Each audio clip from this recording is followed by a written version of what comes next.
परमहंस जी के पास में आकर कहा कि ये सरसों में लेकर आए। रामकृष्ण परमहंस जी ने यही कहा कि देखो स्वामी विवेकानंद, नरेंद्र देखो, इतनों में से केवल थोड़े से सरसों जैसे प्राप्त होती है, थोड़ी सी सरसों जैसे मिलती है, उस सरसों को हम प्राप्त कर कर भी उपयोग कर सकते हैं। इसी तरह ढेरों से भले ना मिले पर कुछ अपने जीवन में ऐसे गुरु अपनी जिंदगी में रखिए जिससे हम ज्ञान प्राप्त कर कर परमात्मा तक पहुंच सकें।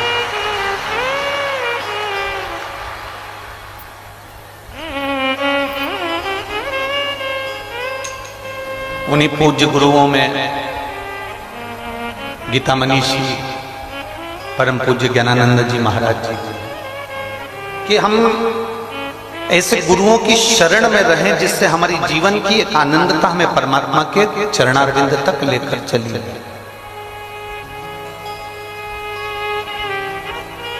उन्हीं गुरुओं में से एक तारा बाबा जी भी, जिन्होंने अपने पास में कुछ भी नहीं रखा, कुछ। आज गोविंद जी बता रहे थे किसी एक भक्त के यहां से बाबा जी के लिए रोटी बनकर आती थी 5। कितनी रोटी आती थी? 5। और उसमें से भी कोई भक्त आ जाता था तो उसको वो रोटी निकाल कर दे देते थे, और सब्जी जो आती थी वो सब्जी और रोटी दूसरे को देकर एक रोटी अपने पास में रख लेते थे, उस रोटी को पानी में डुबो कर खा लेते थे और शिव नाम की भक्ति में बैठे रहते थे। एक गुरु है, एक सत्य।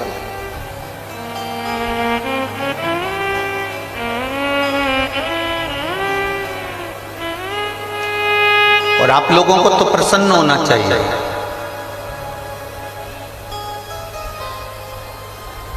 हरियाणा की पवित्र भूमि कुरुक्षेत्र, और कुरुक्षेत्र की पवित्र भूमि पर निवास करते थे मुदगल ऋषि।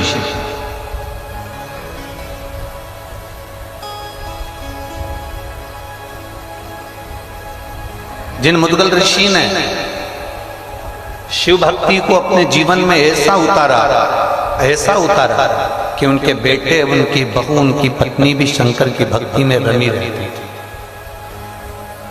और उनका नियम बड़ा भारी था। जैसे तारा बाबा जी का नियम था कि जो मिल गया उसके हिस्से कर कर एक अंश, एक रोटी पाले। उसी तरह मुदगल ऋषि का भी एक क्रम था। 15 दिन तक खेतों में से अन्न को बीनना, गिरे हुए दानों को उठाना खेत में से और उसको लेकर आकर फिर उसका सत्तू बनाना, और बनाने के बाद उसके हिस्से कर देना 3। एक हिस्सा खुद के परिवार का रखना, एक हिस्सा ऋषि संत साधु का रख देना, और एक हिस्सा अतिथि का रख देना, पशु पक्षी जीव का रख देना।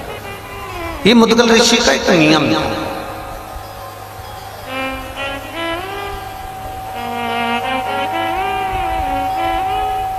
ये मुदगल ऋषि का एक नियम बना हुआ। अब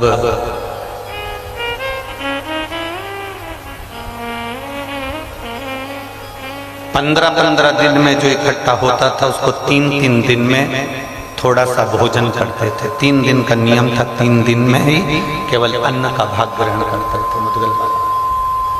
3 दिन। एक बार कुरुक्षेत्र की पवित्र भूमि पर अकाल पड़ गया और आसपास सब दूर सूखा पड़ गया, कोई अन्न का दाना नहीं मिला, कई महीने निकल गए, ना स्वयं को कोई अन्न का दाना मिलता है, ना उनकी धर्म पत्नी को कोई अन्न का दाना मिलता है, ना बेटे को मिलता है, ना बहू को मिलता है, कुछ नहीं। आज तारा बाबा जी की जो कथा जो बात श्री गोविंद जी ने कही कि 5 रोटी में से 1 रोटी जो थी बस वो ग्रहण करना, बाकी के एक अतिथि के लिए, एक ऋषिवर गुरुवर कोई आया, साधु सन्यासी तपस्वी साधक उपासक, उसको दे, एक जीव के लिए।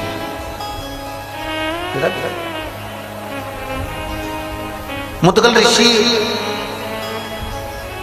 कई महीने निकल गए पर अन्न का कोई दाना नहीं मिला।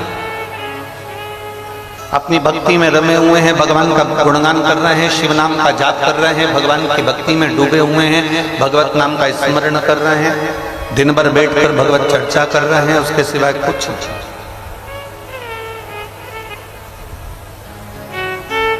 पिता शंकर का जाप करेगा ना तो चल जाएगा,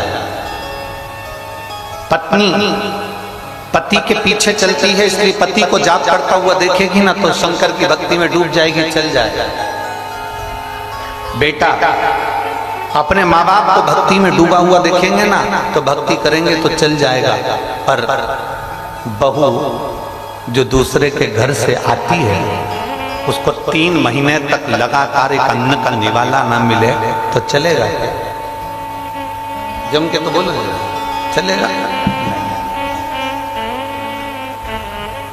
एक अन्न का दाना बहू के मुख में ना, एक अन्न का, और 3 महीने जब निकल गए, 3 महीने के बाद फिर सोचा कि अब जाता हूं, किसी खेत में से कोई बीजे मिल जाएंगे, किसी खेत में से कोई अन्न का दाना मिल जाएगा तो उसको लेकर आता हूं। और खेत में गए, अन्न का दाना थोड़ा सा मिल गया, मिलने के बाद थोड़ा सा सत्तू तैयार भी हो गया, सत्तू तैयार भी हो गया तो सत्तू के फिर 3 हिस्से कर दिए, और 3 हिस्से करके उसमें से थोड़ा सा, एक भाग जरा सा मिला था, उस भाग में से भी एक भाग पत्नी को दे दिया, एक भाग बेटे को दे दिया, एक भाग बहू को दे दिया, और एक भाग खुद लेकर गए। खुद 2 हिस्से अलग निकाल दिए, 2 हिस्से अलग दे दिए। पशुपतिनाथ का व्रत करते हो तो कितने हिस्से करते हो प्रसाद का? कितने मंदिर में देते हो? अपने लिए कितना लेकर आते हो? एक। अब तुम अपने लिए तो एक लेकर आए हो, पर उसमें पशुपति व्रत में तो ये वर्णन है कि वो हिस्सा भी तुम्हारे को किसी को देना नहीं है। पर मुदगल बाबा जो व्रत कर रहे हैं, मुदगल बाबा जो व्रत धारण करे हैं, मुदगल बाबा, मुदगल ऋषि जो व्रत धारण करे हैं, उसमें से 2 हिस्से एक अतिथि के लिए, एक ऋषिवर के लिए, साधु के लिए, सन्यासी के लिए, जीव के लिए, जलचर थलचर वायुचर के लिए रख दिया। एक हिस्सा मुदगल ऋषि ने अपने पास में रखा, और उस हिस्से में से भी एक भाग पत्नी को, एक भाग अपने बेटे को, एक भाग अपनी बहू को दे दिया। और इतना इतना सत्तू का भाग लेकर बैठे ही थे, और हाथ में जल लिया ही था, और प्रसाद पाने ही वाले थे। इतनी देर में शिव तो शिव है, शंकर तो शंकर है, ओघड़ी तो ओघड़ी है। शिव दयालु तो शिव दयालु है। और मेरा भोलेनाथ का एक अंश दुर्वासा ऋषि, मेरे शिव के अंश दुर्वासा बाबा, उनके दरवाजे पर पहुंच गए। आवाज लगाई, ऋषिवर ऋषिवर, ए ऋषिवर। मुदगल ऋषि के कानों में शब्द गया, आसन को छोड़ा, प्रसाद को छोड़ा, बाहर गया। कौन आया? दर्शन किए तो दुर्वासा बाबा थे, दुर्वासा ऋषि थे। हाथ जोड़कर निवेदन करा, दुर्वासा बाबा आप आइए, आसन लो, बैठो। बैठाया। आज कैसे आना हुआ?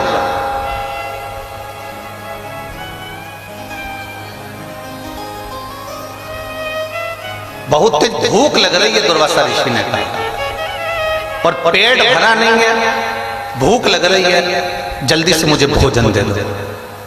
मुदगल ऋषि ने कहा, बाबा जी आप भी कहाँ भोजन करने आए हो? हमारे पास में पेट भर कर भोजन तो शायद ही मिलेगा। हाँ ये जरूर है कि मेरी पत्तल में जो भोजन है वो आपको दे देता हूँ। 3 महीने के बाद में जो भोजन मिला था वो उठाकर मुदगल ऋषि ने दुर्वासा बाबा को, जो शंकर के, भगवान शंकर के जो अंश उतारे हैं, ऐसे दुर्वासा ऋषि को दे दिया। अब दुर्वासा ऋषि ने वो सत्तू खा लिया। खाने के बाद बोले भूख बहुत लग रही है, बहुत। अब मुद्गल ऋषि किसको कहे? पत्नी ने सुन लिया, और धर्म पत्नी तो धर्म पत्नी होती है। आज के जमाने की होती तो इतनी देर में निपटा जाए।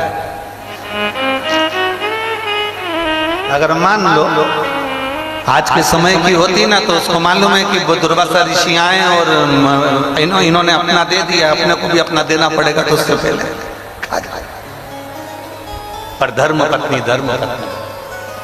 मुद्गल ऋषि की धर्म पत्नी ने तुरंत अपनी पत्तल को अपने पति के हाथ में दे दिया और पति से कहा, स्वामी ये लीजिए और ये गुरुवर को दे दीजिए, वो इस प्रसाद को खा ले। पति अपनी पत्नी को देख रहा है, मुद्गल ऋषि अपनी धर्म पत्नी को देख रहे हैं कि कितनी। आज मुद्गल ऋषि को यह आश्चर्य नहीं हो रहा कि ये मेरी पत्नी है। आज मुद्गल ऋषि को यह आश्चर्य नहीं हो रहा कि मेरे घर की बहू है। आज मुद्गल ऋषि को यह आश्चर्य हो रहा है कि इसके माता पिता के संस्कार कितने प्रबल होंगे जिसने इसको जन्म दिया।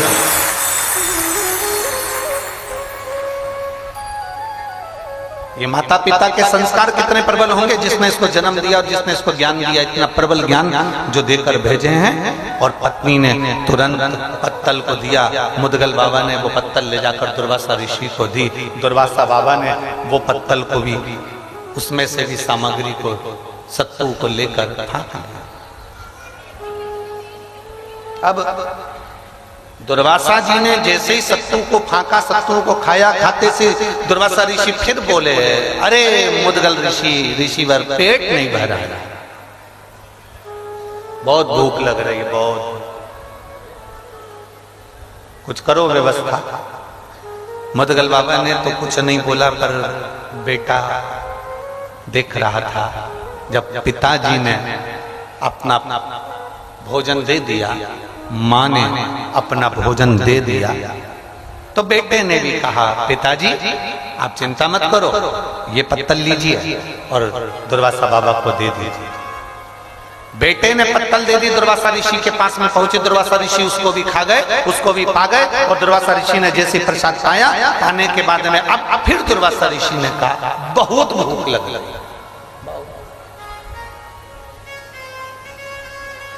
बहुत भूख लग रही। अब मुद्गल ऋषि ने हाथ जोड़कर कहा, गुरुवर, जो हमारे पास में था वो हमने आपको दे दिया। मेरी पत्नी के पास में जो था उसने भी आपको प्रसाद में दे दिया। मेरे बेटे के पास में जो था वो बेटे ने आपको दे दिया।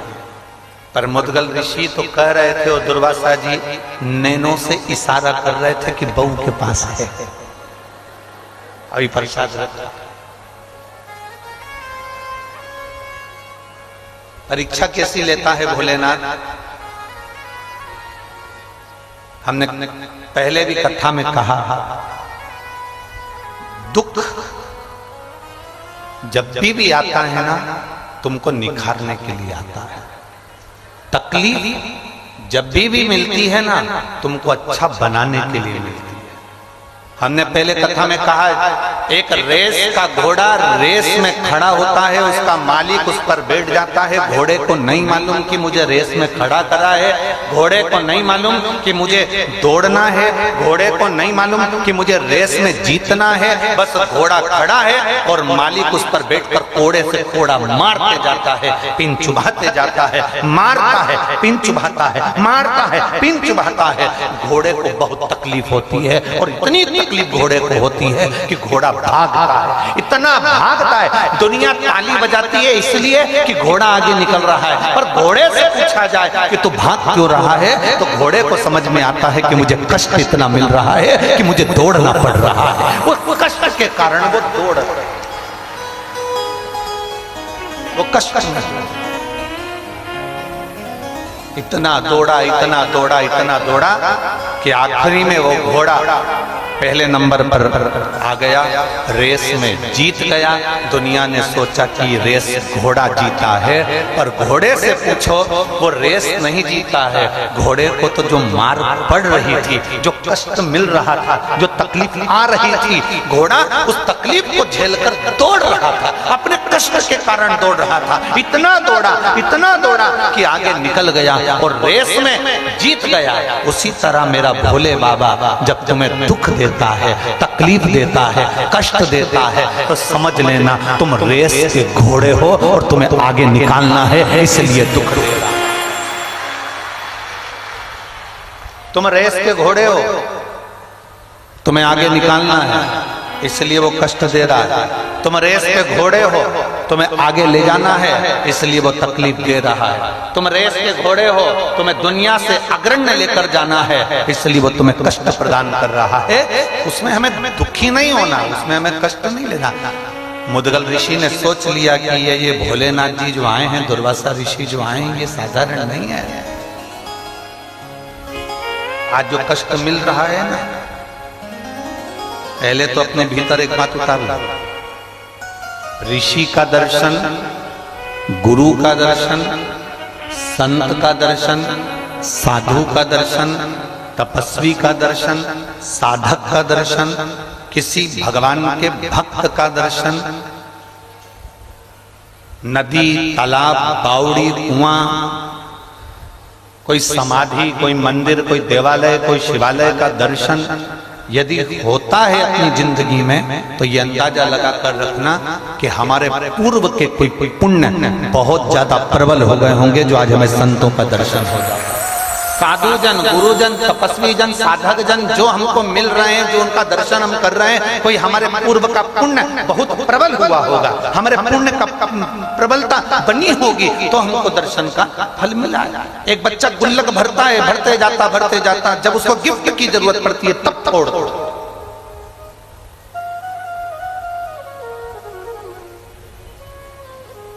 मुदगल ऋषि देख रहे हैं, दुर्वासा जी ने देखा, भूख लगी है, ऋषिवर भूख लगी है। अब मुदगल ऋषि बोले कि प्रभु जो हमारे पास में था दे दिया, अब हम क्या, भूख लगी।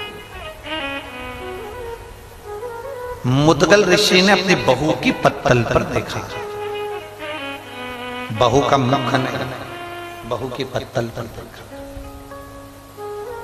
क्या देखा बहू की पत्तल पर? कि बहू की आंख से अश्रु उस पत्तल पर टपक रहा था। बहू की आंख से सत्तू की जो पत्तल थी उस पर अश्रु टपक रहा। एक हमारे यहाँ का, हमारे शास्त्र वर्णन करते हैं कि भोजन की थाली पर कभी रोना नहीं चाहिए। भोजन की थाली के सामने कभी मत रो। शिव महापुराण की कथा कहती है, जो तुम्हारे सामने भोजन आया है उसको इतने प्रेम से पाना, इतने प्रेम से पाना कि तुम्हारे चेहरे पर चमक आ जाए। भले तुमको वो भोजन पसंद नहीं आया, भले वो भोजन में स्वाद नहीं है, पर तुम्हारे प्रसन्नता के साथ खाना, क्योंकि जिस प्रसाद को हम पाते हैं, जिस भोजन को हम करते हैं, उस समय पर हम जैसे अपने मन में अनुभव करते हैं, भोजन पहुंचने के बाद हमारी इंद्रियों को उसी तरह का बल प्रदान करता है। इसलिए कभी भी भोजन करते समय, आंसू बहाते समय भोजन ना करें, रोते रोते भोजन ना करें, क्रोध करते करते भोजन ना करें। शिव महापुराण की कथा तो यहाँ तक कहती है कि तुम्हारे सामने टीवी चल रही है तो टीवी को बंद करो फिर भोजन करो। हाँ, अगर टीवी पर कोई सत्संग आ रहा है, कथा आ रही है, गीता जी आ रही है, श्रीमद् भागवत आ रही है, शिव पुराण आ रही है, भजन चल रहा है, तो भले टीवी चालू रखकर भोजन कर लो। पर अगर कोई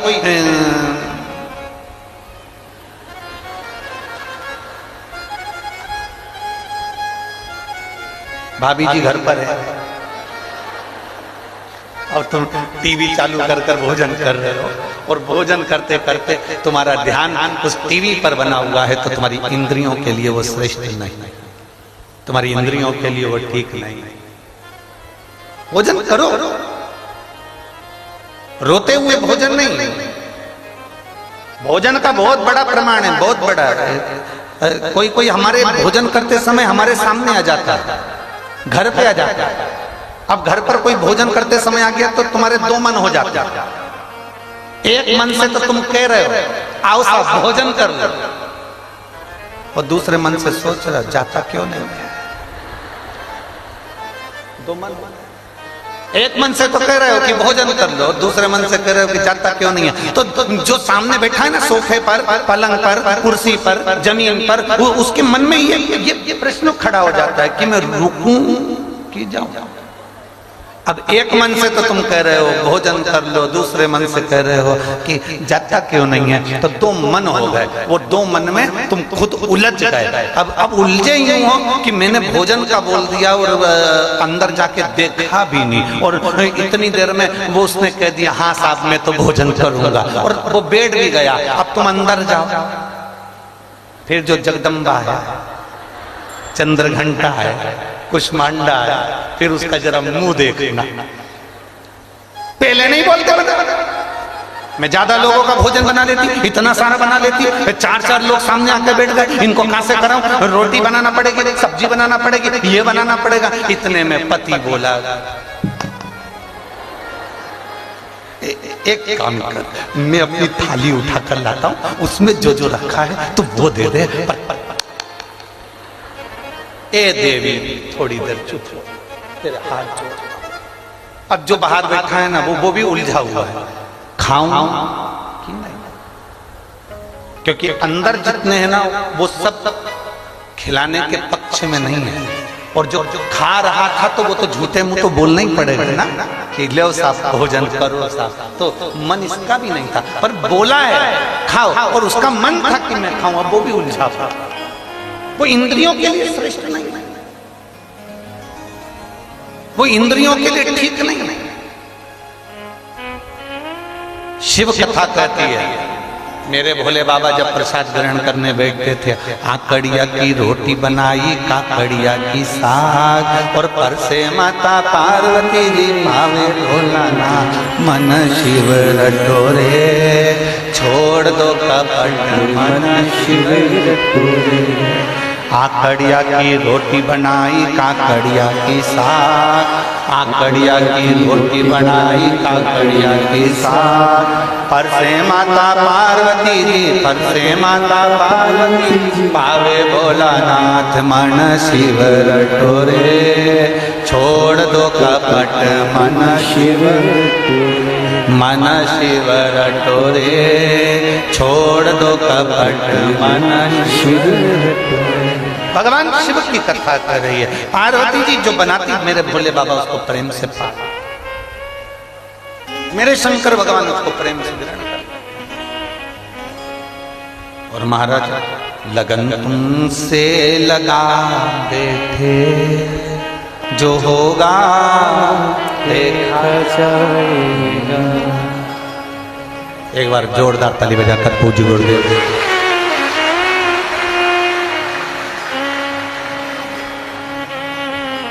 लगन तुमसे लगा बैठे, जो होगा देखा जाएगा।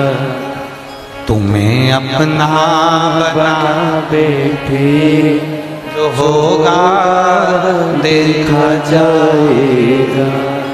तुम्हें अपना बना बैठे, जो होगा देखा जाएगा। प्रीत बड़ा, भोजन करते समय आंसू नहीं निकलना चाहिए, भोजन करते समय अश्रु ना निकले। अब आंसू टपके हैं तो फिर थोड़ा सोचने वाली बात है। तो स्त्री में बल भी आ जाता है और उसकी सुंदरता भी बढ़ जाती है, उसको पार्लर से सुंदर हो जाता है।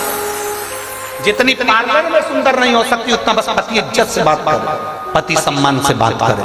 पति सत्कार से बात करे, एक बार प्रेम से उससे बोल ले, स्त्री वैसी सुंदर दिखने लगती है। पर जब भी बोलता है ऐसा बोलता है जैसे कुएं में मेंढक ढर ढर कर बोले। एक छोटा सा पत्र किसी ने भेजा है, उस पत्र में कल के परिचय में था, उस पत्र में उसने लिखा, गुरुजी तुम उदाहरण बहुत बेकार देते हो, कभी तुम मेंढक बोल देते हो, कभी तुम मछली बोल देते हो, कभी छुपकली बोल देते हो, उदाहरण तो अच्छे था। अब हम उसको क्या बोले कि इतने उदाहरण देने के बाद भी तो तुम सुधरते नहीं। अब इतने उदाहरण दिए से तो सुधरो थोड़ा। अच्छा तुम खुद बोल दो, तुम्हारी सुंदरता पार्लर में जाकर हो सकती है क्या? जम के बोलना, हो सकती है? तुम्हारी सुंदरता कब बढ़ेगी? जब तुम्हारा पति तुम्हें इज्जत से बात करे, चार लोगों में सम्मानजनक बात करे, तो तुम्हारे चेहरे की चमक बढ़ जाएगी। चेहरे की चमक। और मालूम पड़ा दोनों घूमने के लिए निकले हैं, दोनों चलो अपन दोनों घूम के आते हैं। दोनों गोवा घूमने के लिए गए और जाते से ऐसे झगड़े कि दोनों के मुंह देख लो तो होटल का वेटर भी सोच लेता है इंडिया और पाकिस्तान का मेल हमारे गोवा में हुआ है। चेहरे से पहचान जाता है,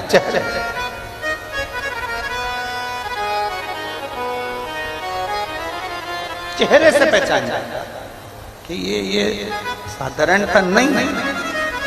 अब मुदगल ऋषि ने देखा कि जो अश्रु गिरे हैं, मुदगल ऋषि देख रहे हैं जो आंसू गिरे हैं, उन्होंने चेहरा नहीं देखा, उन्होंने आंसू देखा। और भोजन की थाली पर अगर कोई रो रहा है,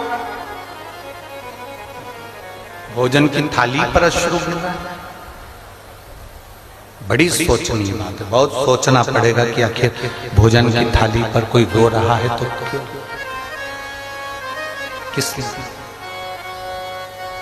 किस कारण अश्रु।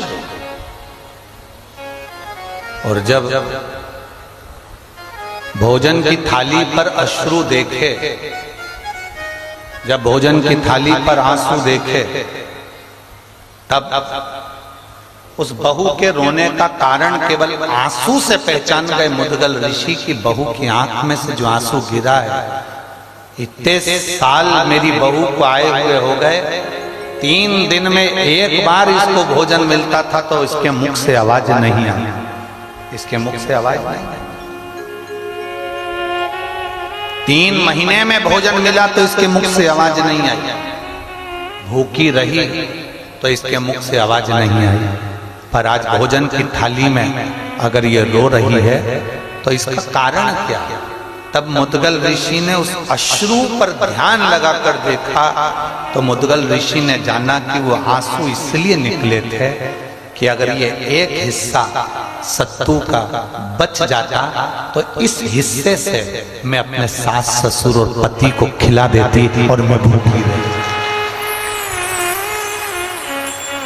ये जो भोजन बच जाता तो इससे मैं अपने सास ससुर को और अपने पति को खिला देती और मैं भूखी रह जाती, इसलिए वो आंखों में आंसू आ जाते। खुद के लिए नहीं, स्वयं के लिए नहीं, दूसरे के समर्पण के लिए रो रहे। बहू ने हाथ में पत्तल उठाई और अपने ससुर को दे दी। पापा, पिताजी, बाबूजी, ये पत्तल दे दो दुर्वासा जी को। शंकर भगवान जब जब परीक्षा लेते हैं बड़ी विचित्र लेते हैं। पशुपतिनाथ का व्रत करने गए, 6 दिए नीचे रखे, भूल से 6 ही जला दिए। पशुपतिनाथ का व्रत करने गए, मालूम पड़ा घर में माचिस छूट गई और मंदिर में माचिस मांग कर अपने दिए को जला रहे हो, व्रत नहीं लग सकता, व्रत नहीं लग सकता।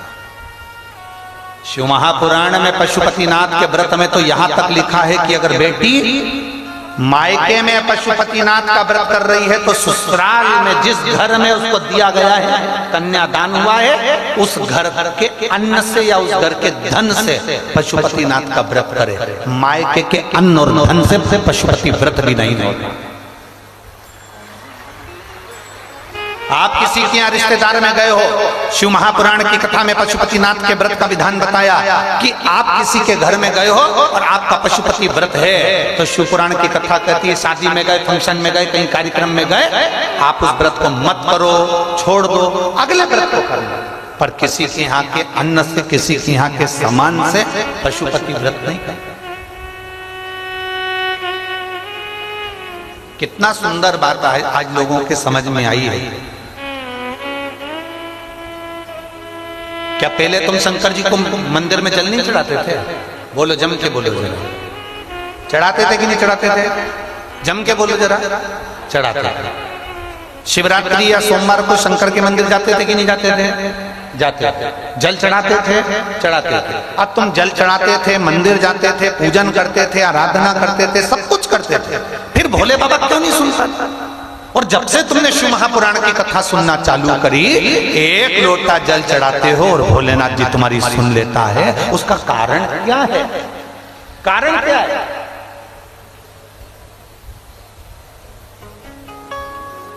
क्या कारण है कि भोलेनाथ जी तुम्हारे एक लोटे जल से प्रसन्न होने लगे? क्या कारण है कि शंकर भगवान तुम्हारे एक लोटे जल से प्रसन्न होकर तुम्हें वर देने लगे? क्या कारण है कि शंकर भगवान पे चढ़ी हुई बेलपत्र खाने से औषधि होने लगी? उसका कारण क्या? कारण केवल एक है।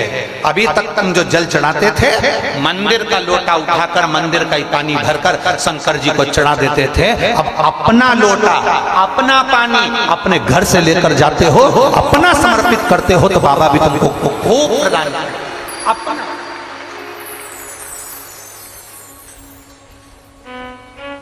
अपना दे रहे हो ना। अब ऐसे तो तुम मंदिर में जाओ, मंदिर का लोटा उठाओ, जिसने लोटा रखा होगा उसमें 25, 30, 50 रुपए तो खर्च हुए होंगे। बोलो तो जरा जम के। वहां का पानी भरते होगे तो वो जो खड्डा खोदा होगा, बोर लगाया होगा, कुआं खोदा होगा, बावड़ी खोदी होगी, किसी ने तो पैसा खर्च करा होगा। जरा जम के बोलो। अब पानी भी किसी दूसरे का, लोटा भी किसी दूसरे का, और तुमने उठाया और ले जाके 2-4 लोटा टंडेल दिया और सिर पे पल्लू लेके हर हर महादेव। महादेव समझ गए पक्की बेवकूफ बना रही है। इससे फल नहीं है, इससे आनंद नहीं। भगवान भी सोचेगा फिर आई गाय को, खाली आ गई, लोटा मंदिर का, बोलते जाओ जल्दी जल्दी, पानी मंदिर का, महादेव मंदिर का। इसीलिए कभी कभी भगवान फिर तुम्हारी चप्पल चोरी करवा देता है, इसी चक्कर कि अरियो कंजूसड़ी। भगवान भी कहता है कि अब जा, और जो मंदिर के बाहर गई और फिर वाला ताऊ बोले क्या चप्पल कहां गई? तो ताऊ बोला मैं तेरा के नौकर, चप्पल देखूं तेरे, तू ढूंढ। नहीं मिली। 3 दिन तक डिप्रेशन में चल जाए। अब नहीं जाऊंगा। सियोर वाले महाराज ने कहा था जल चढ़ाना, मुझे क्या मालूम था कोई मेरी चप्पल चुरा के ले जाएगा। सियोर वाले महाराज ने कहा था घर से लोटा लेकर जाना, पानी भर के ले जाना, शिव जी को चढ़ाना, भगवान देव अधिदेव महादेव कृपा करेगा। पर तू जल तो चढ़ा रही थी, पर तेरा ध्यान जल में नहीं था जो दरवाजे पे छोड़ के आई थी, उस पे ध्यान। ए मेरी जीजियों, सिरसा वाली, तारा बाबा की कुटिया में बैठ के कथा सुन रही हो, आसक्ति रखकर कथा बिल्कुल मत सुन, एकदम अड़भंग। आज हम गोविंद जी से पूछ रहे थे, गोविंद जी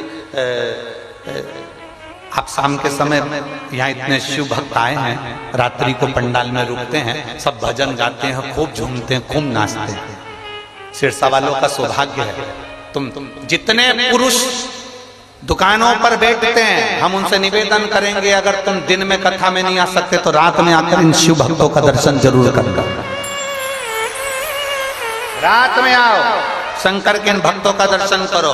और जितनी भजन मंडलियां यहाँ पर रहती हो पूरे सिरसा में, माताएं ढोलक बजा बजा के, रात को आओ 2 घंटा ढोलक मंजीरा बजा के बाबा के इन भक्तों के साथ भजन करो। डीजे वाले डीजे, बैंड वाले बैंड बजाओ, ढोल वाले ढोल बजाओ, क्योंकि ये शिव महापुराण की कथा कोई साधारण नहीं होती। जितने दिन तक शिव पुराण जिस जगह पर होती है उतने दिन तक मेरे 12 ज्योतिर्लिंग और कैलाश पर्वत वहां विराजमान रहते हैं, विराजमान रहते उतने दिन तक।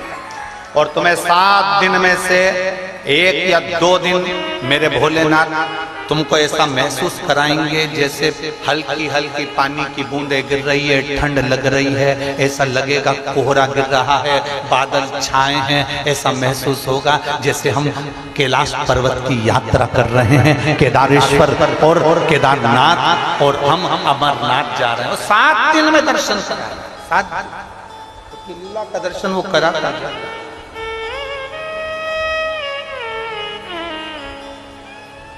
पूरे 7 दिन में 1 दिन वो अपनी लीला का दर्शन जरूर करा था। वो उसने अपनी भक्ति देना सीखी है और प्रदान करता है, कभी ना सकता। शिव सुनते हैं, आपका अपना पानी का लोटा हो, अपना हाथ में अपन जल लेकर जा रहे हैं, सारी समस्या का हल बोल बम का नारा है। हम जब बाबा के दरवाजे जा रहे हैं तो वो सुनेगा। और मेरे भोले तेरा सहारा है, मेरे भोले तेरा सहारा है, मेरी नैया का तू किनारा है, मेरी नैया का तू किनारा है। मेरे बाबा मैंने पुकारा है, मेरे बाबा मैंने पुकारा है, मेरी नैया का तू किनारा है, मेरी नैया का तू किनारा। उसको पुकार, वो आए। जब हम उसको पुकारते हैं हमारे करीब में वो आता है, जब हम उसको बुलाते हैं हमारे नजदीक में वो पहुंचता है। पुकार, पशुपति व्रत करो मना में, दूसरे के धन से नहीं, दूसरे के वैभव से नहीं। और एक बात आज हम यहां से जरूर कहें, सीहोर कुबेरेश्वर धाम भी अगर तुम आओ ना तो यहां बैठकर पहले बाबा से विनती करना, बाबा मुझे 7 मार्च से 13 मार्च कुबेरेश्वर धाम जाना है, पर तू मुझे इन 15 दिन में 10 दिन में मेरी व्यवस्था तुझे करना पड़ेगी, मेरी झोली भर दे, मैं पहुंच जाऊंगी। पहले विनय करो, प्रार्थना करो, बोलो, तब सुने, तब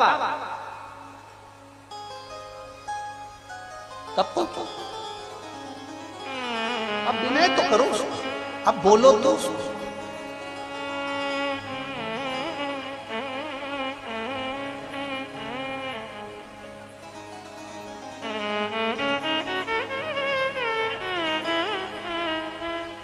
प्रतिदिन एक हम जो प्रार्थना करते हैं तुम भी करा करो।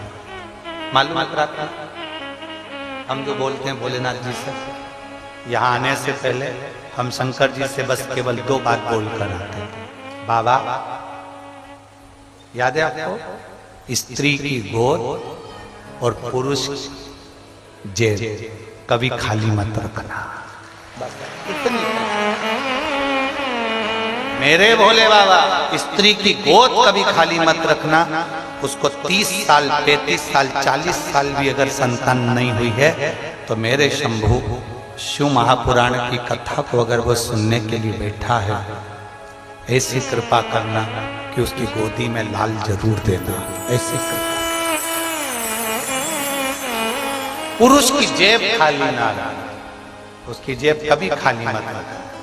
स्त्री की गोद खाली रहती है तो उसको बहुत सुनना पड़ता है, और पुरुष की जेब खाली रहती है तो उसको भी बहुत सुनना पड़ता है। लोग धुतकारते हैं। स्त्री को भी अगर बच्चा नहीं है तो धुतकार देते हैं, कोई अपने बच्चे उसकी गोद में नहीं देता। पुरुष की जेब खाली है तो कोई नहीं पूछता, धुतकार। दोनों, स्त्री की गोद भरी रहे और पुरुष की जेब खाली। तू कृपा कर, तू दया।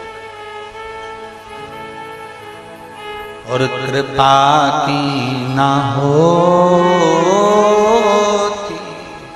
जो आदर तुम्हारी,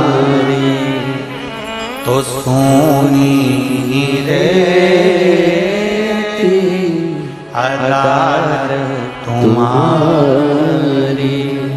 गरीबों के दिल में जो जगह तुम न पाते, तो किस दिल में होती इबादत तुम्हारी। उसकी कृपा, उसकी दया। मुदगल बाबा ने बहू की थाली में देखा, उसने पत्तल उठा कर दे दिया। पिताजी ये लीजिए।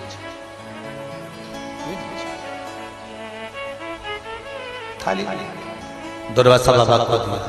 परीक्षा लेता है मेरा भोलेनाथ। पशुपति व्रत करे, 6 दियों में दिया लगा दिया। पशुपति व्रत कर अपने साथ छोड़ कर आया।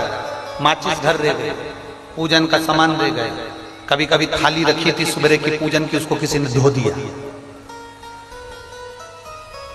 भगवान चाहता है अभी तेरे व्रत पूरे नहीं हुए, एक आध व्रत और बढ़। कभी कभी 6 की 6 दिए लगे थे, सब में हवा के चलते से पूरे 6 की 6 जल गए। बाबा चाहता है अभी तेरा व्रत पूर्ण नहीं हो, और करे तो।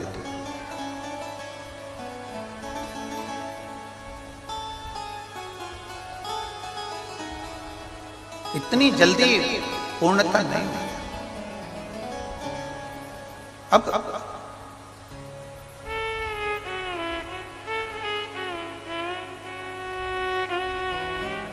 एक बहन ने लिखा,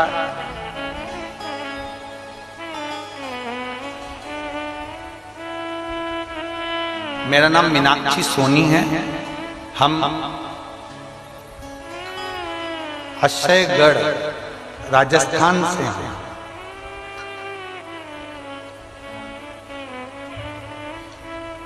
हम भटिंडा आए थे और वहां पर भी पहुंचे थे। हमने वहां भी पत्र भेजा था, कहीं बैठी हो तो हाथ हिला सकते हैं। आप ही हैं? श्री शिवाय नमस्ते। बच्चा आया है के साथ में, लिया लिया।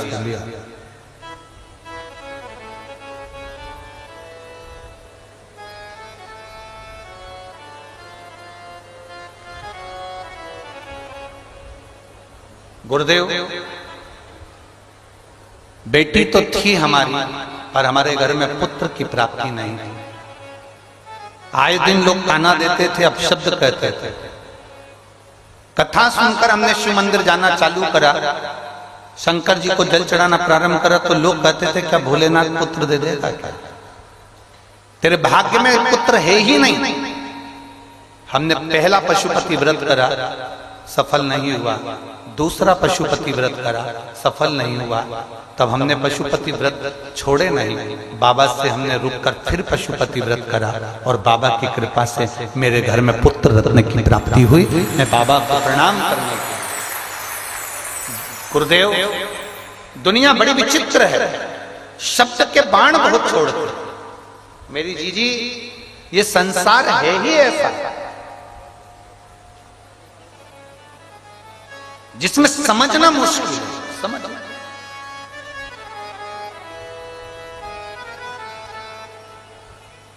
अभी कहा था घोड़े को जो कोड़े पड़ रहे हैं उसके जीतने के लिए, घोड़े को जो पिंच बोया जा रहा है वो उसको जीतने के लिए।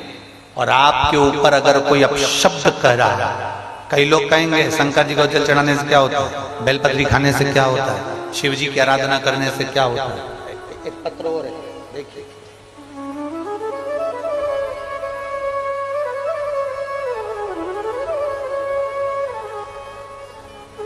मेरा नाम बंसल गोस्वामी है, मेरी उम्र 25 वर्ष है। मैं फतेहाबाद जिला गांव जाड़वाला बांगड़ की रहने वाली हूं। कहीं बैठी हो तो हाथ हिला सकते हैं। मेरा नाम बंसल गोस्वामी है। आप ही श्री शिवाय नमः। मेरा नाम बंसल गोस्वामी है, मेरी उम्र 25 वर्ष है। मैं फतेहाबाद जिला गांव जाड़वाला बांगड़ की रहने वाली हूं। 2020 में मेरा लीवर डैमेज हो गया, इन्फेक्शन हुआ। इन्फेक्शन के बाद में जांच हुई तो मेरे लीवर ने काम करना बंद कर दिया। उसका असर किडनी पर भी पड़ना चालू हो गया और लीवर पूरी तरह से डैमेज हो गया। लीवर ने काम करना बंद कर दिया। डॉक्टरों के हिसाब से हम दिल्ली लेकर गए और वहां पर जांच कराई। डॉक्टर ने कह दिया इसका लीवर काम नहीं कर रहा है, अन्न की इसको एलर्जी है, ये गेहूं जिंदगी भर नहीं खा सकता। तब हम वहां से वापस लौट कर आ गए, दवाइयां लेकर आ गए। डॉक्टर कहते हैं कि तुम्हें जिंदगी भर गेहूं नहीं खाना है, तुम्हारा लीवर काम नहीं कर रहा है, लीवर पूरा डैमेज हो चुका है। हम वहां से वापस आ गए पर हमारा मन नहीं माना, अब करें तो करें। तब एक किसी के कहने पर हमने शंकर जी के मंदिर में जाना प्रारंभ करा और शिव जी को जल चढ़ाना प्रारंभ करा। शंकर जी को जल चढ़ाते उसका आचमन करते, शिव जी को जल चढ़ाकर आचमन करते। समय गुजरता गया, मार्च 2021 आ गया। गुरुदेव मार्च 2021 में हमने पहला पशुपति व्रत करा और हम पहली बार सीहोर पहुंच गए। सीहोर में जाकर वहां से रुद्राक्ष लाए, कंकर शंकर लाए, उसकी आराधना करने लगे। उस रुद्राक्ष को तांबे के कलश में जला लेते, शिव जी को चढ़ा देते और उसका पानी हमने पीना प्रारंभ करा। बाबा का मैं क्या गुणगान करूं गुरुदेव। जुलाई का महीना आ गया, हम मार्च में गए थे और जुलाई के महीने में हमने फिर चेकअप करवाया उसी जगह पर, उसी दिल्ली के हॉस्पिटल में। और डॉक्टर भी आश्चर्य में पड़ गया कि आपका लीवर और किडनी दोनों काम करना प्रारंभ कर दिए हैं। ये शिव तत्व, आइए बेलपत्र, ये शिव तत्व है। शंकर गुरुदेव मेरा मोबाइल नंबर ये है। मेरे शिव की बड़ी कृपा है, हम तो हार चुके थे पर देवाधिदेव महादेव ने हमको बचा लिया। शिव तत्व है, शंभु ओघड़ी है।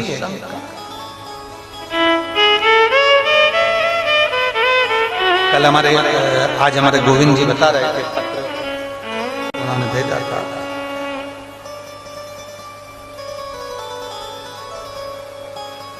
गोविंद जी बता रहे थे कोई उनके बीआई जी आए थे, उनके समधी, तो श्री शिवाय में इनके परिचित कोई बेंगलोर में है, शायद उन्हें पैरालिसिस था, पैरालिसिस का उसमें अटैक था, बहुत दिन से परेशान थे। बता रहे थे कि कल तारा बाबा की कुटिया से जो कथा चल रही है उस कथा को उन्होंने पहली बार श्रवण करा उनकी माता ने, और पहली बार श्रवण कर कर वो व्हील चेयर से खड़ी हुई और उनके मन में बल और विश्वास प्रकट हुआ और उनका शरीर ठीक हुआ। बहुत शिव तत्व।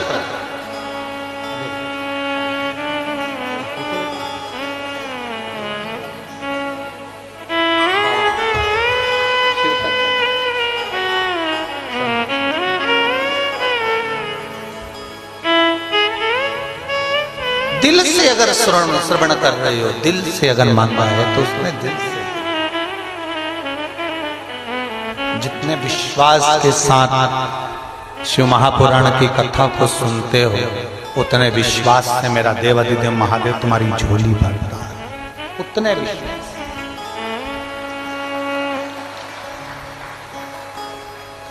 बस पहचान लो, थोड़ा परीक्षा लेगा। कोई फाइल ज्यादा मोटी होती है तो उसको पढ़ने में समय लगता है, तो जज भी कह देता है अगली तारीख। जज फाइल नहीं पढ़ पाया तो अगली तारीख पर दे देता है, फिर नहीं पढ़ पाया तो अगली तारीख दे देता है, फिर नहीं पढ़ पाया तो अगली तारीख दे देता है। जज भी तारीखों को आगे बढ़ा देता है जब तक फाइल पढ़ लेता है। पढ़ने के बाद जज भी निर्णय दे देता है। उसी तरह मेरा भोलेनाथ है, तुम्हारी दुख की फाइल पढ़ते पढ़ते एक दिन निर्णय जरूर देगा। जज विश्वास है, भरोसा।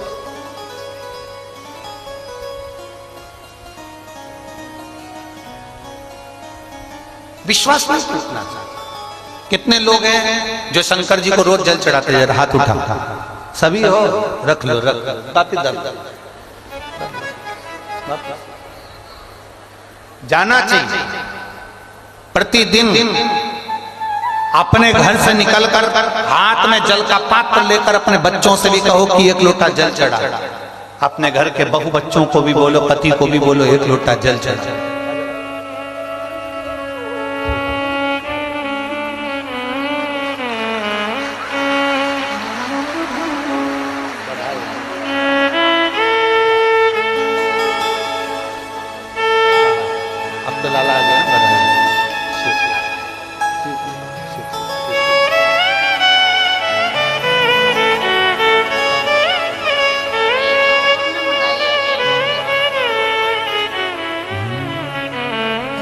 खाली ना जाता कोई दर से तुम्हारे, खाली ना जाता कोई दर से तुम्हारे। मैं भी खड़ी हूँ नंदी बाहे फसाए, अपने हृदय से लगा लो, गिरा जा रहा हूँ, उठा लो, भोले अपने दर से अब तो ना टालो, गिरी जा रही हूँ, उठा लो। शिव कथा का विश्वास दृढ़ रखो, लेगा परीक्षा, बोलेगा। परीक्षा बहुत लेता है मेरा भोलेनाथ, बहुत परीक्षा, बहुत परीक्षा। पर तुम्हें कुछ बनाने के लिए, तुम्हें आगे लाने के लिए, तुम्हें जिताने के लिए परीक्षा की घड़ी में से पास करेगा जरूर, ये निश्चित है। पत्तल दे दी दुर्वासा बाबा को, ये मेरी बहू का आखिरी में ये सत्तू बचा है, आखिरी सत्तू दे दे, ये आखिरी। दुर्वासा ऋषि ने खा लिया।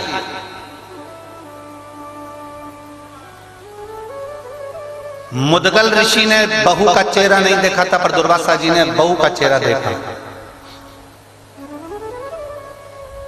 शिव पुराण कहती है अतिथि आए ना, सबसे पहली मुस्कुराहट घर में किसी को ना हो, पर बहू के चेहरे पर होना चाहिए। और बहुत दूर की बात है सियोर वाले महाराज, बहुत दूर की बात। अतिथि आए, मेहमान आए, बहन बेटी आए, रिश्तेदार आए, संत आए, साधु आए, गुरुजन आए, घर में कोई अतिथि कोई आ गया, सबसे पहली मुस्कुराहट घर की बहुओं के चेहरे पर होना चाहिए। घर की बहुओं के चेहरे पर मुस्कुराहट होना चाहिए। चेहरा मुस्कुराना चाहिए। आज हमारे घर में अतिथि आया, आज हमारे घर में कोई आया, मुस्कुराई, प्रसन्न। पर दिक्कत है, सबके चेहरे पर मुस्कुराहट हो सकती है। नी बोलूं तो अच्छा, मेरा पाला तुमसे ही पड़ना है। बहुत कईयों को लगता है कि अब आ गए तो काम फैल गया, काम बढ़ गया, भोजन बनाना पड़ेगा, इनके बच्चों का इतना फैलाएंगे, घर में कचरा ही कचरा कर जाएंगे, सब दूर फैला जाएंगे, सब दूर काम ही काम दिखेगा। अब सुबह जल्दी उठना पड़ेगा, इनकी चाय बनाओ, नाश्ता बनाओ, भोजन बनाओ, ये करो वो करो। कौन आता है, कौन बुलाता है, महज भ्रम है, करता सब तारा बाबा है। ये हमारे कर रहे, महज भ्रम है। कौन कर रहा है, कौन करा रहा है? तुम कर रहे हो, तुम करा रहे हो।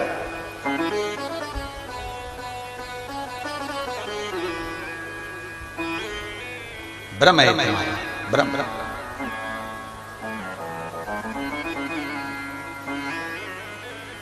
प्रसन्न होना चाहिए बहू को। चेहरा मुद्गल ऋषि ने नहीं देखा, चेहरा दुर्वासा जी ने देखा। तो चेहरा देखकर दुर्वासा ऋषि ने वर दे दिया। केवल चेहरा देखा बहू पर वर दे दिया। पत्नी के चेहरा देखकर वर नहीं दिया, मुद्गल ऋषि का चेहरा देखकर दुर्वासा जी ने वर नहीं दिया, बेटे का चेहरा देखकर वर नहीं दिया, बहू का चेहरा देखकर वर दिया।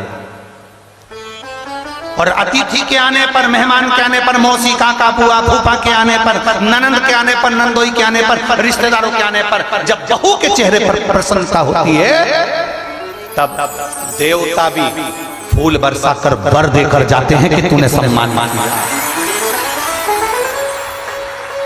बहू के चेहरे पर प्रसन्नता होना चाहिए। भाई तो मिले गए, सास तो मिलेगी, ससुर तो मिले गए, पर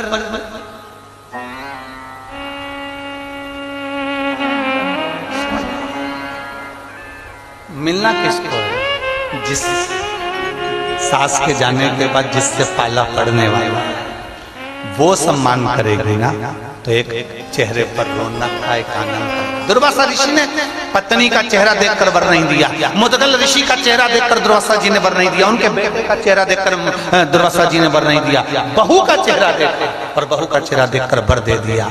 ए बेटा, मैं तुझे वर देता हूं, जब तक पृथ्वी पर तुम रहना चाहो तब तक रहना, तुम्हें जितनी संपदा चाहिए सब मिलेगी, और आखिरी में तुम शंकर भगवान के कैलाश में निवास करोगे। ये मेरा वर, ये मेरा वर। और बेटा, मुद्गल ऋषि दान करते ना, उनका कमाया हुआ था, उनने दान करता। बेटा दान करता था तो ये बाप का दिया हुआ बेटे को मिलता, तो बेटे ने दान किया। पत्नी दान करती ना, पति का हक था तो पत्नी दान करती। पर बेटा, तेरी तो शादी हुई है, तू बहू बनकर आई है, अभी इसमें तेरा कोई हक नहीं, फिर भी तूने अपना हक किसी को दिया है तो वो खाली नहीं जा सकता, उसका वर तुझे देता, उसका वर तुझे देता। आशीर्वाद देकर दुर्वासा ऋषि चले गए। कुरुक्षेत्र का मैदान था, समय आया, समय आने पर उसी कुरुक्षेत्र की पवित्र भूमि के उसी प्रांगण के अंतर्गत युधिष्ठिर ने एक बार यज्ञ रखा।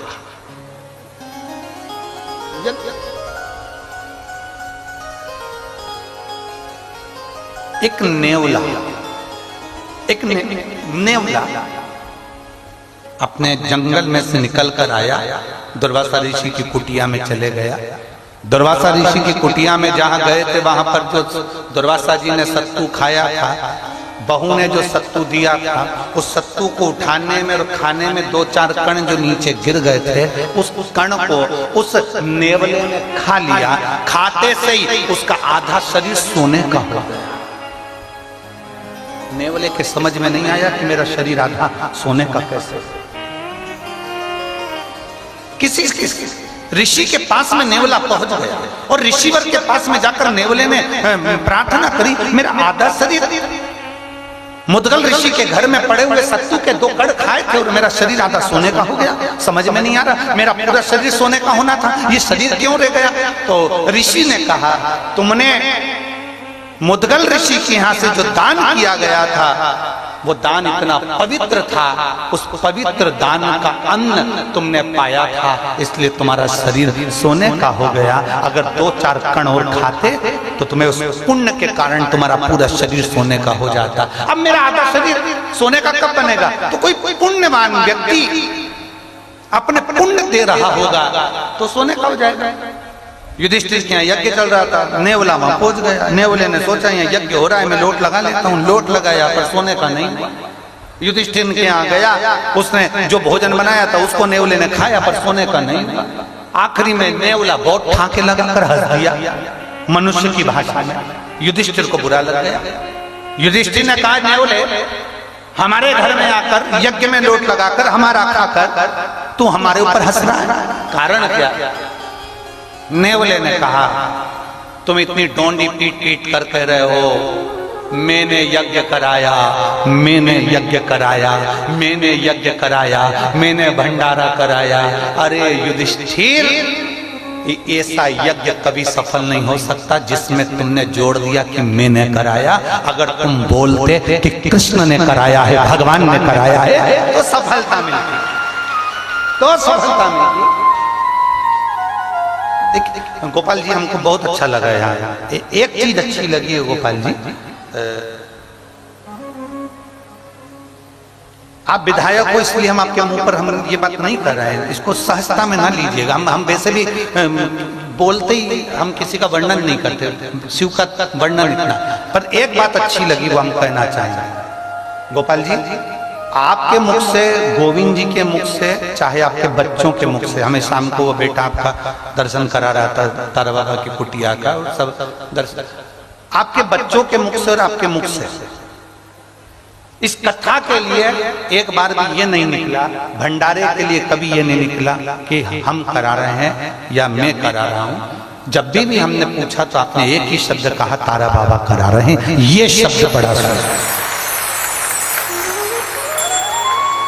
हम कई जगह कथा करने जाते हैं और उसमें बहुत सारे लोग अपना अपना गुणगान करते हैं और बहुत, अब हम क्या बोलें आपको कि कई लोग तो माइक पकड़ पकड़ के बोलते रहते हैं, इन्होंने ऐसा करा, इन्होंने वैसा करा। पर हमने आज 3 दिन हो गया ये माइक पे कोई पकड़ के नहीं बोला कि गोविंद जी ऐसा करे कि गोपाल जी ऐसा करे। जो भी बोला वो एक ही बात बोला कि तारा बाबा ने ऐसा करा है।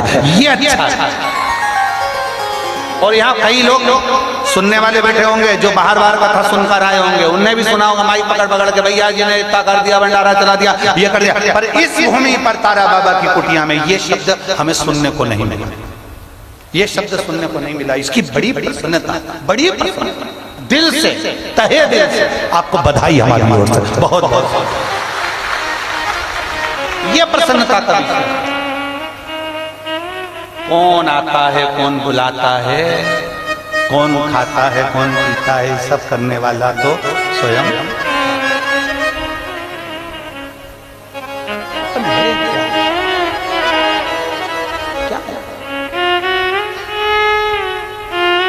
और महाराज शिव कथा कहती है,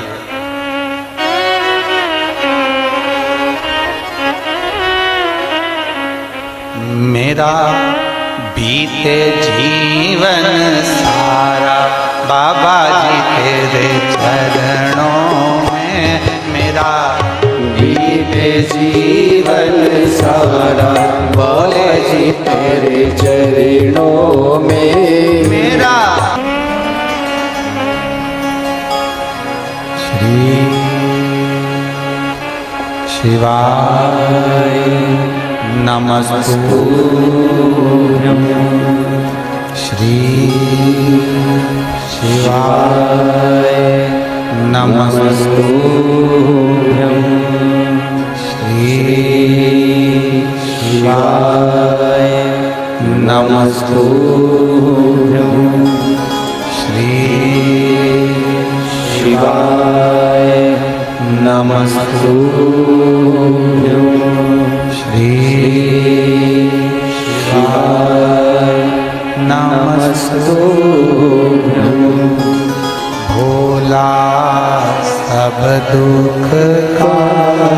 तुम्हारा, ओ भोला सब दुख काटो तुम्हारा।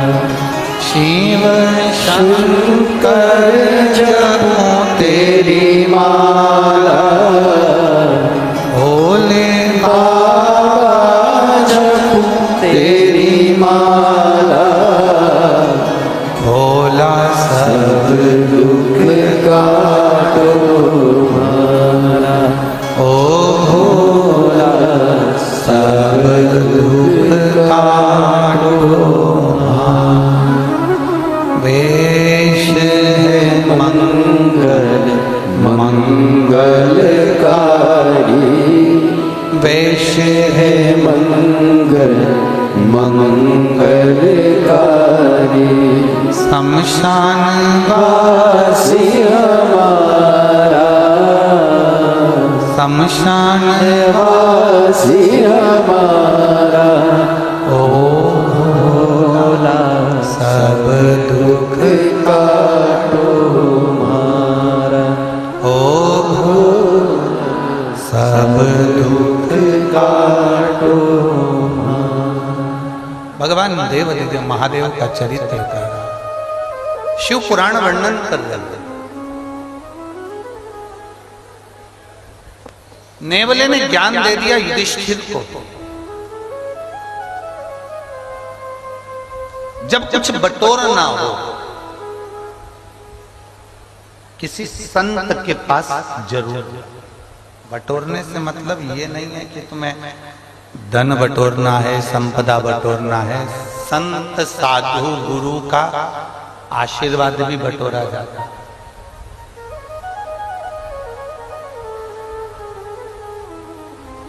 आओ सेवा करो, पुण्य बटोर कर लेते हैं, पुण्य अच्छा देते हैं। कल कथा में एक बात कही थी विश्वनाथ मुनि की, जिनकी धर्म पत्नी और विश्वनाथ मुनि एक बेलपत्री का दान जरूर करते हैं। एक बेलपत्री। कल एक बात जरूर कही थी कि चांदी सोने की बेलपत्र से बड़ी होती है एक वृक्ष की, जम के बोलो जरा, बेलपत्र।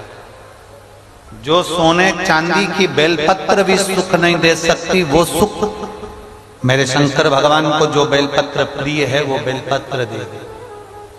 जितने लोग भ्रम में पड़े हुए हैं कि हमको गुरुजी ने चांदी की बेलपत्र दे दी, किसी ने सोने की बेलपत्र दे दी, बिल्कुल खुश मत होना। रत्ती भर भी,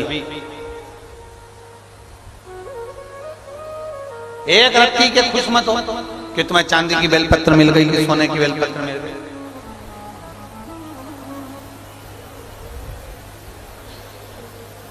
भगवान से प्रार्थना करना, जब जब मैं शिवालय जाऊं, कुबेरेश्वर धाम जाऊं, तारा बाबा की कुटिया में जाऊं, तो इतना जरूर हो कि मुझे एक बेलपत्र भगवान शिव की कृपा से जरूर मिले, प्राप्त हो।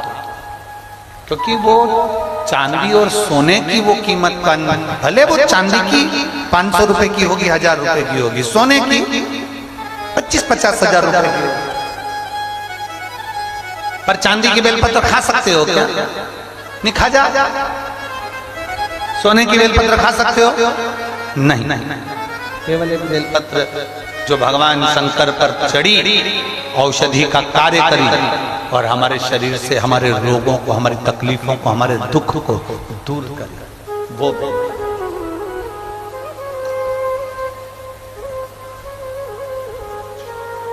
विश्वनाथ मुनि ने अपनी धर्मपत्नी से कहा कि बेलपत्र का दान करते करते करते करते समय बीत गया। एक दिन विश्वनाथ मुनि की धर्मपत्नी ने कहा, विश्वनाथ मुनि की धर्मपत्नी बोली कि हमारे घर में संतान नहीं है, संतान का सुख नहीं,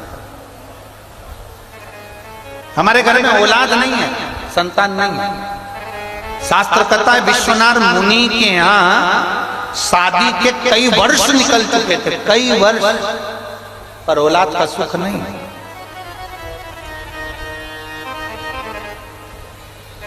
यहाँ पर भी एक बेटी बैठी है, जिसके शादी के बहुत साल निकल गए, घर के लोग कुछ बोल देते, परिवार के लोग कुछ कह देते, औलाद हुई नहीं।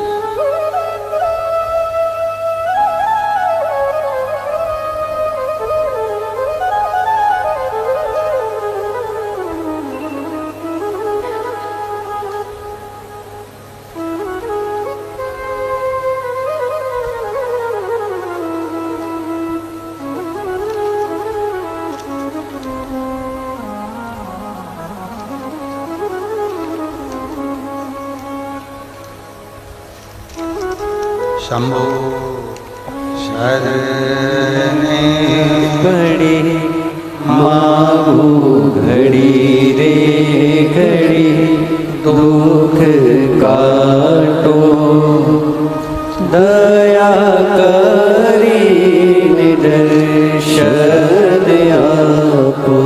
मैं प्रियंका सरदाना, रितेश सरदाना, सिरसा हरियाणा की रहने वाली है। कहीं बैठी हैं? मैं प्रियंका सरदाना, रितेश सरदाना, सिरसा हरियाणा की रहने वाली हूँ। मैं श्री गोपाल जी को, गोविंद जी को साधुवाद धन्यवाद देती हूँ, जिन्होंने हमारी मन की तमन्ना को पूरा कर दिया, आपको बुलाकर शिव पुराण कथा करवा। मेरी शादी को कई साल हो चुके थे। कहीं बैठी हो तो हाथ हिला सकते हैं। आप ही हैं? श्री शिवाय नमस्ते। लिया बाबू को लिया। मेरी शादी को कई वर्ष हो गए थे। हमने 1 साल, 2 साल, 3 साल, 4 साल, 5 साल, 6 साल इंतजार करा, 7 साल, 8 साल, पर औलाद का सुख नहीं मिला।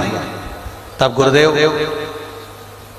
जब जब हम डॉक्टर को दिखाने जाते थे, डॉक्टर ने भी कह दिया था कि कोई चांस नहीं है। तब किसी के कहने पर हमने शिव जी के मंदिर जाना प्रारंभ करा, शंकर जी को जल चढ़ाना प्रारंभ करा, और सफेद आंकड़े की जड़ का आपने जो प्रयोग बताया था, एक बार तो बांधी थी गुरुदेव, पर वो असर नहीं कर। हमने दूसरी बार फिर बांध ली, वो भी असर नहीं कर।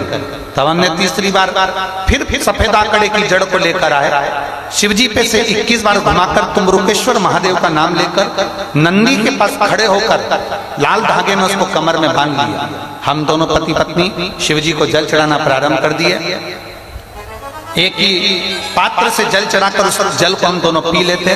बाबा की कृपा से मैं क्या वर्णन करूं गुरुदेव, 14 अक्टूबर 2022 को मेरे घर में बेटे ने जन्म लिया है। मैं बाबा को धन्यवाद देने के लिए आया।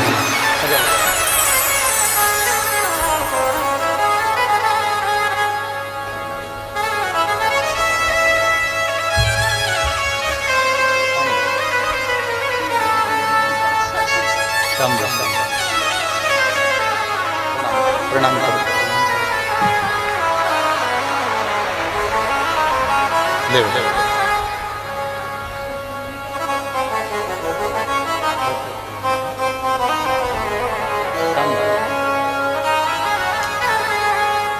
शिव तत्व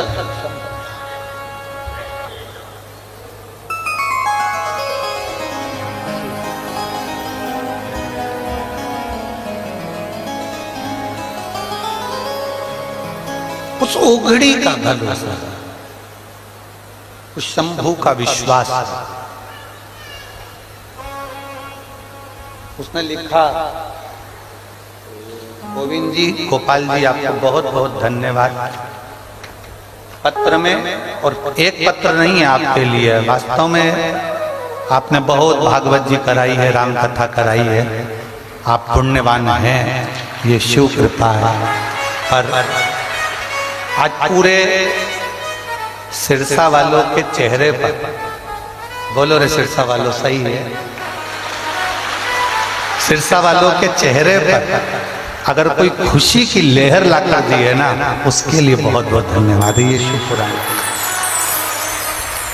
लोगों के प्रसन्नता के कारण आंख में आंसू आ जाते हैं। और आपको इतना इतना लिखा है, हम पत्र पढ़ेंगे ना तो आपको हम ना आ जाए, इसलिए हम पढ़ते ही नहीं। इतना अच्छा अच्छा लिखा है आपके लिए, बहुत सारा, बहुत। शिव कथा बाबा का दिल से क्या ना। एक बेटी लिख रही है, एक बेटी ने लिखा, प्रमीला गुलाब सिंह, गांव खैश, खैश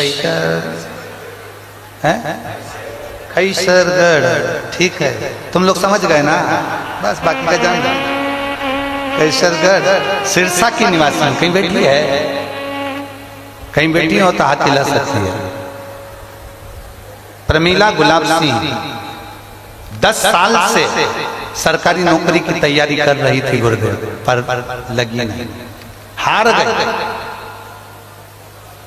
मेरी बेटी है 13 साल की,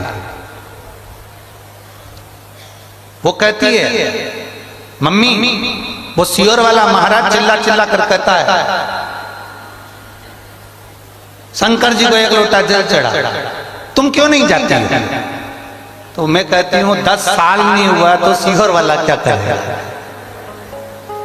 मेरी बेटी कहती है मम्मी एक बार उन पे भरोसा तो करो, चल मैं भी तुम्हारे साथ चलूंगा, हम 1 लोटा जल चढ़ाना प्रारंभ करें। पशुपतिनाथ का व्रत किया और बाबा का मैं क्या गुणगान करूं गुरुदेव। 19 दिसंबर को जब मेरा एक एग्जाम था, मैंने वो एग्जाम दिया, बेलपत्री पर शहद लगाकर शिव को समर्पित करा। उम्मीद तो नहीं थी, पर मेरे बाबा ने मुझे गवर्नमेंट जॉब में लगा दिया। मैं बाबा को धन्यवाद देता हूं। शिव तत्व है, वो घड़ी है, प्रकाश है शिव, उसकी भक्ति, उसका विश्वास। तुम्हें लगता होगा अभी तक जो कथाएं तुम श्रवण करे हो, तुम्हें लगता होगा कि हमें कथा में जाना है, हमें कथा में बैठना है, हमें कथा सुनना है ना। कल भी हमने कथा में कहा था, शिव महापुराण की कथा में वही पहुंचता है जिसको मेरे शंकर भगवान हाथ पकड़कर तार लगाने वाले होते हैं, वही पहुंचता ही पहुंच ही नहीं सकता। बहुत प्रयास कर लो, नहीं पहुंच सकता। हम पहले भी कहे सीहोर कुबरेश्वर धाम पर वही पहुंचता है जिसको बाबा बुला ले, और शिव पुराण में वही पहुंचता है जिसको शंकर को पार लगाना बहुत मुश्किल, बहुत मुश्किल। विश्वनाथ मुनि की धर्मपत्नी ने कहा कई साल हो गए संतान का सुख नहीं है, औलाद नहीं। विश्वनाथ मुनि ने कहा शिव जी पे भरोसा नहीं है क्या? भरोसा टूटता है तब लोग दूसरे का दरवाजा ढूंढते, भरोसा नहीं टूटेगा ना तो फिर दूसरे का द्वार भी नहीं पकड़ाएगा। भरोसा टूट गया क्या तुम्हारा? विश्वास टूटा है क्या तुम्हारा? बहुत सारे यहाँ पर कैंसर के मरीज आए हुए हैं, कैंसर के पेशेंट भी आए, बहुत सारे यहाँ लीवर और किडनी वाले भी आए, बहुत सारे यहाँ थायराइड और बीपी वाले भी आए। बहुत ये प्रसंग आप लोगों के लिए, जिसके घर में औलाद नहीं हुई 30, 35, 40 साल तक ये कथा उसके लिए भी।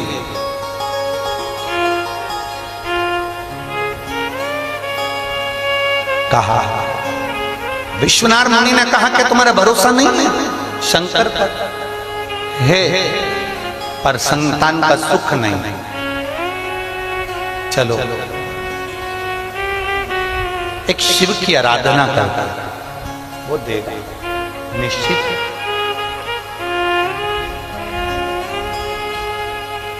सप्त नदियों का पवित्र जल, मेरी जीजियों 35 साल भी हो गए ना औलाद को, नहीं है ना घबरा। 40 साल भी हो गए ना औलाद को, ना घबरा। अब जब तुम्हारे यहाँ संतान नहीं है ना तो एक नियम बनाना कि मुझे 5 पंडाल में पहुंचना है, और 5 पंडाल में पहुंचकर वहां पर से मुझे 5 जगह की 5 कथा के पंडाल की मुझे बेलपत्र चाहिए। आप नियम बना, उसके दरवाजे पर जाने का नियम बना। अब जब औलाद नहीं है तो एक प्रयास तुम भी करो, अपने पति से कहकर मुझे कथा में जाना है, 5 पंडाल में बैठकर कथा सुनूंगी। कोई वीआईपी ट्रीटमेंट नहीं, जमीन पर पंडाल में जहां जगह मिलेगी वहां सोऊंगी, जो भिक्षा देकर चले गया वो पालूंगी, और जैसी व्यवस्था होगी उसमें रहकर मुझे 7 दिन 5 दिन की कथा सुनना।